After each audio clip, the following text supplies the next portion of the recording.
कि हमको अच्छा टॉर्क मिल सके और अच्छी स्पीड मिल सके, जिसके लिए गाड़ी हमारी एक ही इंजन स्पीड पे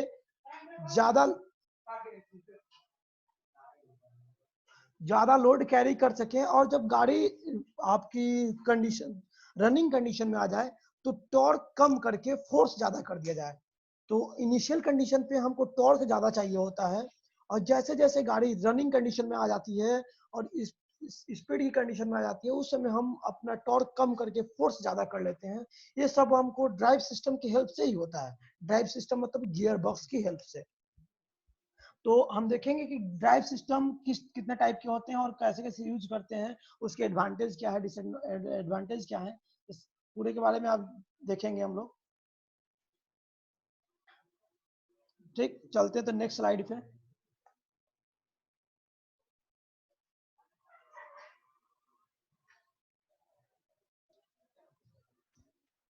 ड्राइव सिस्टम क्या है और इसका जरूरत क्यों है, ये इसके बारे में जानेंगे कि इसका क्या काम है, मेनली इसका काम क्या है। तो अभी हम आप लोग को बताएं कि ड्राइव सिस्टम का मेनली काम है कि ये जो इंजन है, इंजन से जितना पावर मिलता है उस पावर को व्हील पे मतलब चक्के पे ले जाने का जो काम है वो ड्राइव सिस्टम का काम है। जो हमको पावर इंजन के थ्रू जनरेट हुआ उस पावर को चक्के पर ले जाने का काम है, ये ड्राइव सिस्टम की हेल्प से करते हैं। अगर मान लीजिए कि इस जगह पे हम ड्राइव सिस्टम यूज नहीं करते हैं, तो मेरा इंजन तो स्पीड 1000 आरपीएम के स्पीड से इंजन चल रही है, हम वहां से फ्लाईव्हील के थ्रू निकाल लीजिए, अपना पावर निकाल लिए, ठीक, पावर निकाल कर डायरेक्ट चक्के पर लगा दिए, तो गाड़ी हमेशा आप एक्सीलेटर ले देंगे, गाड़ी तेज चलेगी, एक्सीलेटर कम करेंगे, गाड़ी स्टार्ट किए, गाड़ी चलने लगेगी। गियर बॉक्स नहीं रहे, क्लच नहीं रहे गाड़ी में, तो यही होगा कि आप गाड़ी स्टार्ट करेंगे, आप गाड़ी स्टार्ट करेंगे और गाड़ी आपकी चलने लगेगी। आवाज सब किसी को जा रहा है क्लियर? जिसको नहीं जा रहा होगा अनम्यूट करके बोल देगा एक बार। तो इसके लिए इस चीज को इंजन से पावर को चक्के पे ले जाने के लिए, क्योंकि हमको जब गाड़ी मन करे तब गाड़ी स्टार्ट कंडीशन में गाड़ी रोक लें, स्पीड कम कर लें, स्पीड ज्यादा कर लें आपका, उसके बाद कभी मन करे तो गाड़ी टर्न कर ले, इस सब कंडीशन के लिए हमको ड्राइव सिस्टम की जरूरत पड़ती है कि गाड़ी स्टार्ट ही रहे, चाहे गाड़ी स्पीड में चली जाए, एक ही बार गाड़ी रोकनी हो। तो एक ही साथ आपको गाड़ी रोकनी हो, गाड़ी चल रही हो 60-70 की स्पीड में गाड़ी रोकनी हो, तो आप गाड़ी रोक नहीं सकते हैं डायरेक्ट। अगर बिना ड्राइव सिस्टम के आप गाड़ी रोक नहीं पाएंगे, क्योंकि वो आप एक ही बार इंजन बंद करेंगे तो इंजन ब्लास्ट हो जाएगा उस समय, क्योंकि पावर जब चल रहा है, कंबशन चल हो रही है, सब कुछ हो रहा है, आप एक ही बार सोचेंगे पावर सिस्टम को बंद कर देना, तो पूरा इंजन आपका फ्रिक्शन की वजह से पूरा खराब हो जाएगा। तो इस चीज को कम करने के लिए हम ड्राइव सिस्टम का यूज करते हैं कि हम मेरा इंजन चलते रहे, उसी कंडीशन में चलते रहे, लेकिन हमको जो पावर चाहिए वो पावर हमको जिस तरह से हमको चाहिए उस तरह से पावर मिले। तो उसके लिए हम लोग गियर बॉक्स का यूज करते हैं और ड्राइव सिस्टम यूज करते हैं। ठीक, आगे चलते हैं नेक्स्ट। नेक्स्ट और क्या है, वही ड्राइव बिना आपका ड्राइव सिस्टम को हम गाड़ी अच्छे से यूज नहीं कर पाएंगे, रन नहीं कर पाएंगे रोड पे, क्योंकि आप जब चाहेंगे तब आपके मन के हिसाब से गाड़ी नहीं चलेगी। वो जितने आरपीएम पे चल रहा है उतने ही आरपीएम पर गाड़ी चलेगी, आप जैसे एक्सीलेटर दबाएंगे उतना तेज चलेगी। आप चाहेंगे एक बाइक रोक लें, गाड़ी को एक साथ रोक लें गाड़ी को, तो गाड़ी रुक नहीं सकती है उस कंडीशन में, रुकेगी लेकिन गाड़ी बहुत ज्यादा खराब हो जाएगी, या तो इंजन खराब हो जाएगा, या तो कोई पार्ट खराब हो जाएगा, या तो गाड़ी स्लिप कर जाएगी।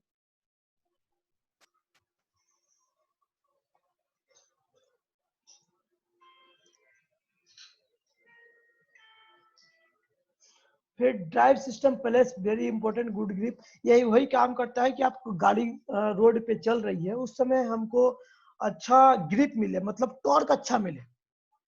फोर्स अलग चीज हुआ, फोर्स एक चक्के को हम जब गाड़ी पे लटका के घुमाएंगे तो बहुत ही अच्छे स्पीड में चलने लगेगा, लेकिन वही अगर जमीन पे हम ले जाके चलाएंगे उसको तो स्पीड उसकी कम हो जाएगी, क्योंकि उस समय हमको फोर्स, उस समय टॉर्क लग रहा है उस पर। और जब टॉर्क तभी अच्छे से लग पाएगा जब ड्राइव सिस्टम अच्छी होगी तब। जैसे देखते हैं कभी कभी हम ब्लीडिंग अच्छे से नहीं कर पाते हैं क्लच की, तो गाड़ी जैसे स्लिपरी कंडीशन रोड पे आती है, चल नहीं पाता है गाड़ी, लेकिन वही उठा जाता है गाड़ी लिफ्ट पे तो चलता है उस कंडीशन में। तो इस सब चीजों के लिए हमको ड्राइव सिस्टम की, अच्छे ड्राइव सिस्टम की जरूरत होती है।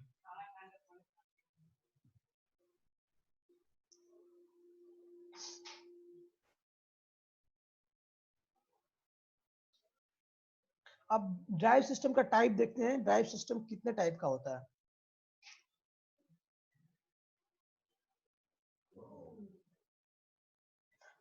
एक्चुअली ड्राइव सिस्टम 4 टाइप के होते हैं। अब इस कैसे कैसे टाइप चेंज किया गया है हमको बता रहे हैं।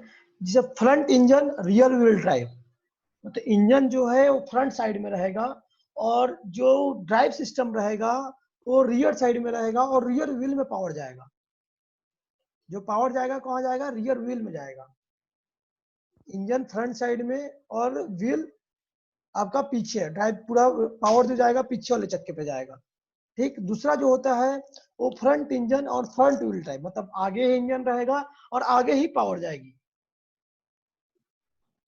तीसरा rear engine rear wheel drive, मतलब पीछे इंजन पीछे ही पावर जाएगा, पीछे ही चक्के में पावर जाएगा। फिर चौथा आपका आता है फोर व्हील ड्राइव या ऑल व्हील ड्राइव इसको बोलते हैं, जो अपने पास डस्टर में भी आता है। म्यूट कर लो।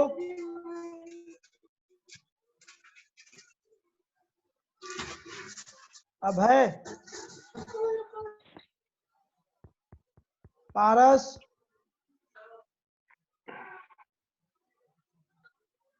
जी सर। म्यूट कर लो, म्यूट कर लो। अब है पारस, म्यूट कर लो। ठीक, आवाज जा रही है ना? आवाज ऐसे तो नहीं है कि नहीं जा रही है? सुनील,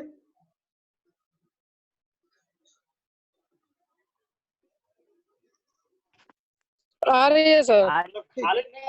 ठीक है, ठीक है, ठीक, आ रही है आवाज क्लियर। म्यूट कर लीजिए। ठीक। चौथा होता है four wheel drive. Four wheel drive जैसे हम लोग को डस्टर में मिल गया, डस्टर में ऑल व्हील ड्राइव आता है, वो सब फोर व्हील ड्राइव है। कोलियोस में आता है ऑल व्हील ड्राइव। अब front engine and rear wheel drive ये किसी आपको देखने की मिलता है, ये आप लोग देखे हो जैसे ट्रक में आप लोग को देखने मिलेगा, जो पिकअप होता है पिकअप में देखने को मिलेगा। फोर व्हील फ्रंट में इंजन रहेगा और रियर में रियर व्हील ड्राइव रहेगी। तो इसमें आपका इंजन फ्रंट साइड रहेगा और फिर उसके प्रोपेलर शाफ्ट के थ्रू हम क्या करेंगे, पीछे वाले गियर बॉक्स में, पीछे वाले ट्रांसमिशन सिस्टम में पावर देंगे, तो पीछे वाला व्हील में पावर चला जाएगा। तो ये ज्यादा जिस गाड़ी में रहती है जिसमें हमको ज्यादा टॉर्क की जरूरत है, जो हेवी लोड कैरी करता है, उस सब गाड़ियों में हमको रियर व्हील ड्राइव यूज करते हैं। क्योंकि अगर ट्रक की बात करें या पिकअप की बात करें तो फ्रंट साइड में केवल इंजन का लोड है और जो ह्यूमन बॉडी बैठा है उसका लोड है। जैसे ह्यूमन बॉडी एक या दो बैठे हैं मैक्सिमम, या 3 हो सकते हैं, और इंजन का लोड बस मैक्सिमम यही लोड है। लेकिन रियर में इसके 10 गुना लोड हो सकता है, क्योंकि अगर गिट्टी है ट्रक में, बालू है, कुछ भी है, कोई भी गुड्स कैरी किया हुआ है तो उसका लोड बहुत ज्यादा होगा। तो इसलिए हमको वहां पे टॉर्क की बहुत ज्यादा जरूरत पड़ती है। इसलिए हम इन सब गाड़ियों में क्या करते हैं कि रियर व्हील ड्राइव का यूज करते हैं। और फ्रंट में इंजन रहता है, रियर व्हील ड्राइव यूज करते हैं। फ्रंट में इंजन रखने का मकसद ये है कि मेरा जो पीछे वाला स्पेस है वो ब्लैंक रह सके, और फ्रंट में स्पेस है ही वहां पे इंजन रख देते हैं, आगे पीछे में ड्राइव सिस्टम रख लेते हैं। ठीक, और front engine front wheel drive जो हम लोग ज्यादातर गाड़ियों में, अपने टैक्सी में, अपने कार में, सब सारी गाड़ी में देखते हैं front engine front wheel drive, क्योंकि वहां पे ज्यादा लोड इंजन का और ह्यूमन बॉडी का आगे ही मिल जाता है, पीछे बहुत कम ही लोड होता है। कभी कभी ऐसा होता है कि पीछे कोई लोड ही ना हो, मिनिमम लोड इंजन का ही पड़ जाता है उसके पास। तो इसलिए हम लोग यहाँ पे फ्रंट इंजन ही और फ्रंट व्हील ड्राइव ही यूज करते हैं। और इसके बाद एक आता है रियर इंजन और रियर व्हील ड्राइव। ये सब छोटी गाड़ियों में यूज किया जाता है। जितनी छोटी गाड़ियां होती हैं इन सब में क्या होता है, जब हम उसको कंप्रेस करते हैं, छोटा करते हैं, तो दोनों तरफ से छोटा कर लेते हैं, इंजन साइड से छोटा और पीछे साइड से भी छोटा। जैसे आप नैनो को देख रहे होंगे, नैनो में क्या होता है, आगे से भी इंजन का जगह बहुत छोटा कम कर दिया गया है और पीछे से भी कम कर दिया गया है, मतलब आगे कोई स्पेस ही नहीं है।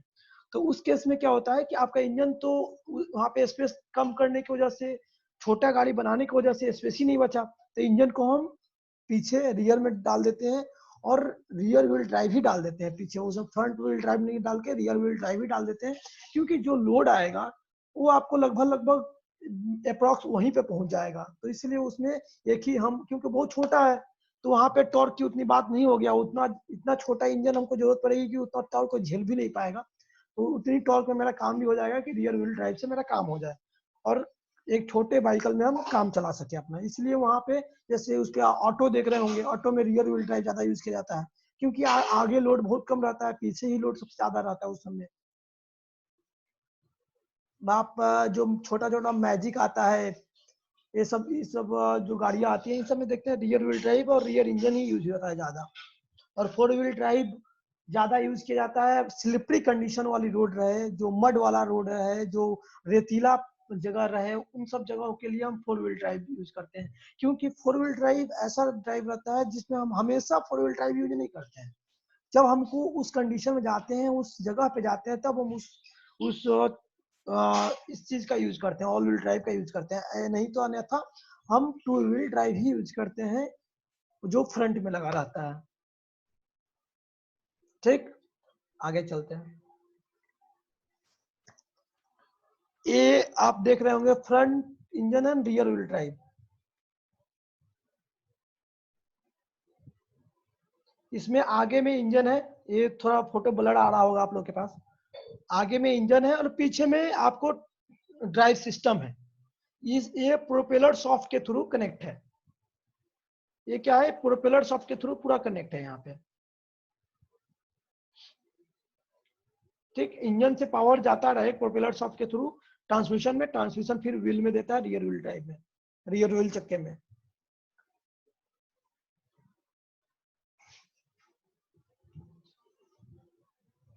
इसका एडवांटेज क्या है, आपका front engine and rear wheel drive का एडवांटेज क्या है? तो इसका एडवांटेज है कि बेटर हैंडलिंग, मतलब in dry condition, not in wait condition, in dry condition. मतलब जिस कंडीशन में हम गाड़ी लेके आपको मान लीजिए जो पिकअप है वो बहुत ज्यादा लोड कैरी कर लिया है, तो उस कंडीशन में आगे इंजन रहेगा तो पीछे टॉर्क नहीं मिल पाएगा, पीछे चक्के ऐसे ही घूमने लगेंगे। आगे टॉर्क पूरा मिल रहा है, पीछे टॉर्क ही नहीं मिल पाएगा, तो चक्का पीछे ऐसे ही स्लिप करने लगेगा। तो इसलिए हम लोग पीछे वाले चक्के में ड्राइव देना जरूरी हो जाता है। जैसे जो 2 व्हील ड्राइव देखते होंगे, कभी मड एरिया में फंस जाता है तो हम तो आगे टॉर्क दे रहे हैं, लेकिन उस कंडीशन में पीछे में टॉर्क ही नहीं मिल रहा है, पीछे में स्पीड ही नहीं मिल रहा है, तो उस चक्के को खींच ही नहीं पाता है। जबकि हमको खींचना है पीछे वाले चक्के को, क्योंकि कैरी लोड सबसे ज्यादा वहां पे हमको चाहिए, वहां पे लोड सबसे ज्यादा हो रहा है। तो इसलिए वो सब गाड़ियां, हेवी गाड़ियों में फ्रंट इंजन और फ्रंट व्हील ड्राइव आपको अच्छा नहीं हो पाता। उस कंडीशन में हमको फ्रंट इंजन और रियर व्हील ड्राइव यूज करना पड़ता है।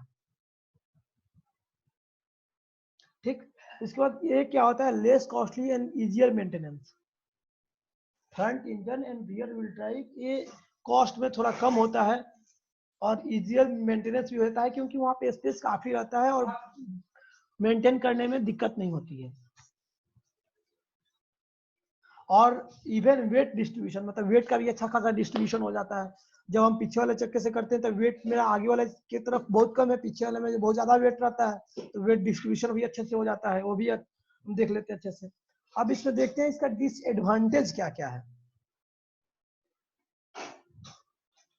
इसका पहला है मोर डिफिकल्ट टू मास्टर, मतलब इसका जल्दी से कोई मैकेनिक नहीं मिल पाता है और जल्दी से इसको समझने वाला, चाहे इसकी ट्रांसमिशन सिस्टम को बनाने वाला कोई नहीं मिल पाता है।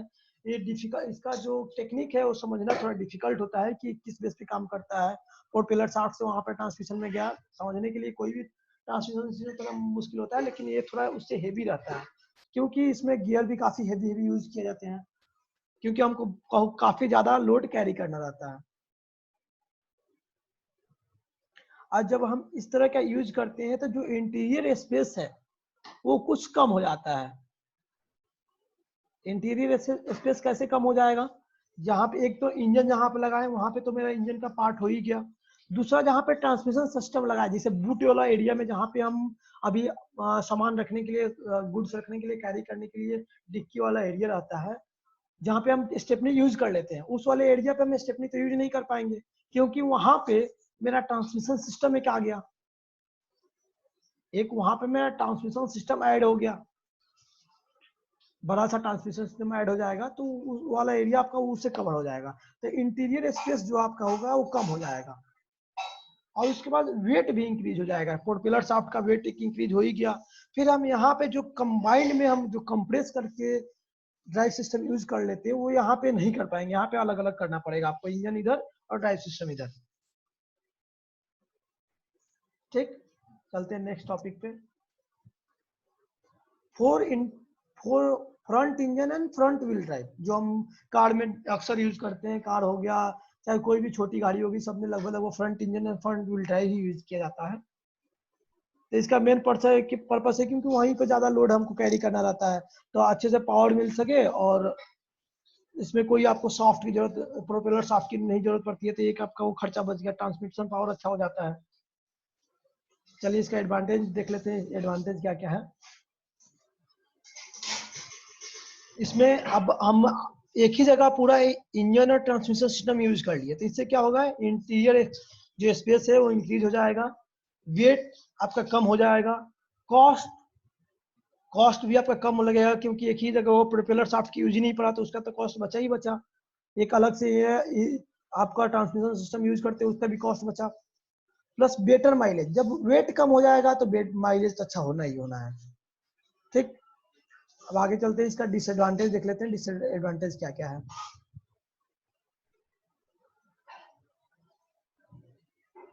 इसमें क्या होगा, ये आपका जो लोड है वो सेंटर ग्रेविटी से निकल जाता है, क्योंकि आगे ही आप ज्यादा बैठे रहते हैं, पीछे लोड बहुत कम रहता है, तो ग्रेविटी ऑफ सेंटर इसका लगभग लगभग इक्वल टू 0 हो जाता है, तो आपको अच्छे से गाड़ी कैरी कर लेता है, और एक आपका माइलेज अच्छा मिल जाता है इस गाड़ियों में। टॉर्क अच्छा होना ही होना है, क्योंकि हम आगे से इसमें फ्रंट इंजन में ही आपका लोड ज्यादा है, तो टॉर्क अच्छा होना ही होना है, क्योंकि लोड सबसे ज्यादा फ्रंट साइड में ही है, रियर साइड में लोड बहुत कम रहता है इन सब गाड़ियों में।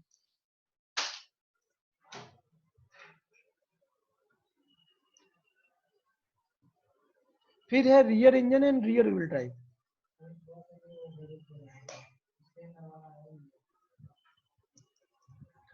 रियर इंजन और rear wheel drive, rear engine और रियर व्हील ड्राइव में आप लोग जैसे नैनो में हम लोग देखते हैं, और सब छोटी गाड़ियां और जो टैक्सी वैक्सी में देखते हैं, रियर इंजन रहता है, रियर व्हील ड्राइव यूज करते हैं। जैसे फ्रंट इंजन और फ्रंट व्हील ड्राइव होता है, सेम लाइक वैसे ही होता है रियर इंजन और रियर व्हील ड्राइव। इसमें यही रहता है कि पीछे ही आपका इंजन हो गया, पीछे ही ड्राइव सिस्टम भी हो, पीछे ही हो गया।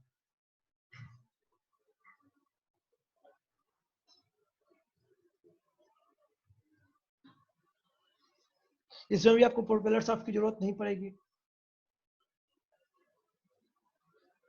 अब इसका एडवांटेज एंड डिसएडवांटेज देख लेते हैं क्या क्या है।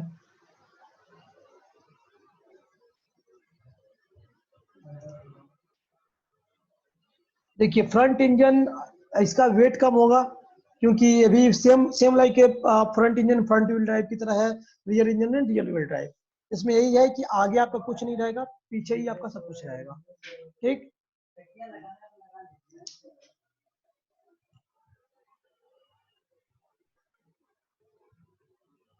अब इसका डिसएडवांटेज क्या क्या है वो देख लेते हैं आपका।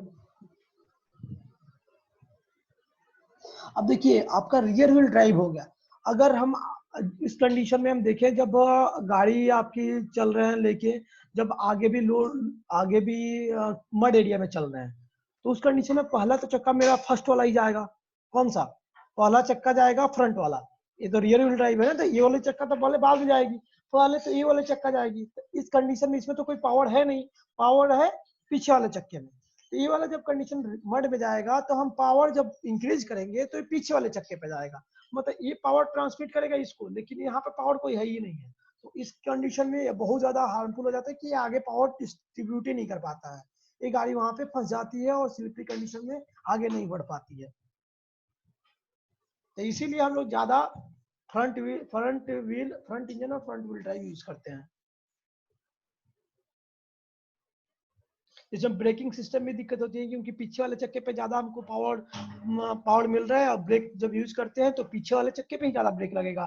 तो आगे वाली पे जो हम एबीएस जो यूज करते हैं वो फ्रंट मतलब उसका अब तो एबीएस आ गया है तो इसके थ्रू हम कंट्रोल कर सकते हैं कि हाँ यहाँ पे वेट कम है तो यहाँ पे हम कम पावर दें, यहाँ पे कम सप्लाई दें, यहाँ पे ज्यादा है तो कर सकते हैं। लेकिन जब एबीएस नहीं था तब बहुत ज्यादा डिफिकल्ट होती थी हमको कंट्रोल करने में गाड़ी को स्लिपरी कंडीशन में या मड एरिया में ग्रिप नहीं मिल पाता था। अब रियर व्हील ड्राइव या फोर व्हील ड्राइव के बारे में देखते हैं। ये ज्यादातर हेवी गाड़ियों या कॉस्टली व्हीकल में यूज किया जाता है। जो जो जो व्हीकल सभी जगह जाने वाली रहती है वही यूज करते हैं। जो हमेशा आदमी घूमने वाले हैं, पहाड़ वहाड़ पे चढ़ना है, ऊंचाई पे चढ़ना है या मड एरिया में जाना है या मरुस्थल इलाकों में जाना है, उस वाले एरिया में हम जो ज्यादा फोर व्हील ड्राइव यूज करते हैं।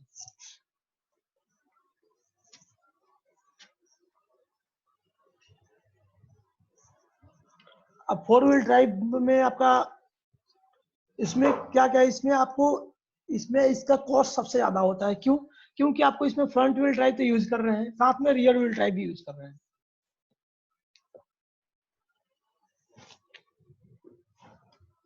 जिसके लिए हमको सॉफ्ट भी चाहिए, प्रोपेलर सॉफ्ट का भी यूज पड़ जाएगा। और जो हम ट्रांसमिशन सिस्टम यूज कर रहे हैं वो जो ट्रांसमिशन सिस्टम यूज कर रहे हैं वो दो ट्रांसमिशन सिस्टम यूज करना पड़ता है हमको। एक छोटा पीछे ट्रांसमिशन सिस्टम यूज करते हैं, एक आगे छोटा सा यूज करते हैं।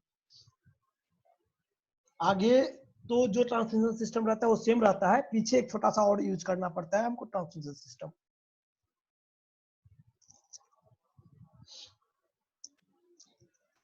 इसका एडवांटेज क्या है कि ये सारी कंडीशन में अच्छे से चल जाएगा।